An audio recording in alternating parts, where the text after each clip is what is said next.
Remember when the Golden State Warriors broke the NBA record by winning 73 games in a single regular season? That team was dominant, right?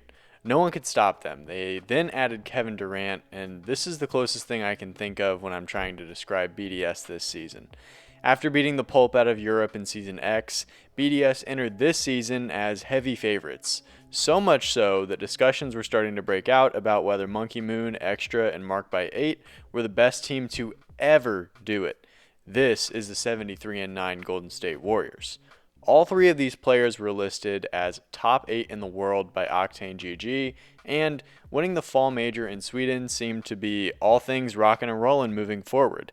Then, after almost fumbling a bag against the Pioneers and delivering a wet fart of a performance against FaZe in the winter major, BDS benched Mark and signed Kevin Durant. I mean Seiko. Seiko certainly didn't have the tenure that KD had when joining the Warriors, but the talent level is the through line here. Seiko spent the beginning of this season making fans' eyes pop out of their skulls by displaying one of the most disgusting offensive toolkits the RLCS has to offer.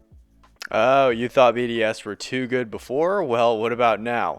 No one batted an eye when BDS won the first two regional events with their new team. This was expected from this collection of talent. When they lost to Moist in the final event before a major, that seemed fine. BDS was going to roll into London. Moist was hungry for a win, and BDS were still on the short list of teams who'd have a chance to win the whole thing. Well, they didn't roll. Instead, they belly flopped to the tune of a 0 game wins and a last place finish.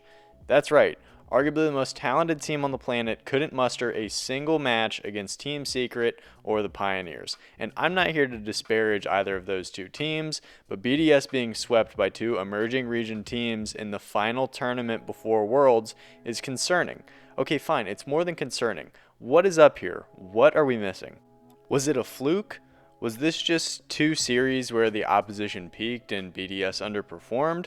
It seems like poor losses follow this team like a cartoon storm cloud in big events. They were perfectly swept by FaZe before dropping Mark, and they were Goomba stomped by lesser competition in London too. What do we make of this team? Are they the team that won the fall major plus an upgraded Mark to Seiko, or are they so far into their own heads that no interaction will allow them to win when it matters most? For my money, there's very few teams that I would take over this BDS roster. I understand that the spring major was certainly a big hiccup, and there are some things that they need to work out on the mental side of things to ensure that they can make a deep run and possibly even win Worlds. But even though there's things to overcome, the most difficult thing to do in the RLCS is to accrue talent, and BDS has done exactly that, to the tune of 3 of the best players in Europe, if not the world. It's not an accident that Seiko decided to take his talents to join this BDS team.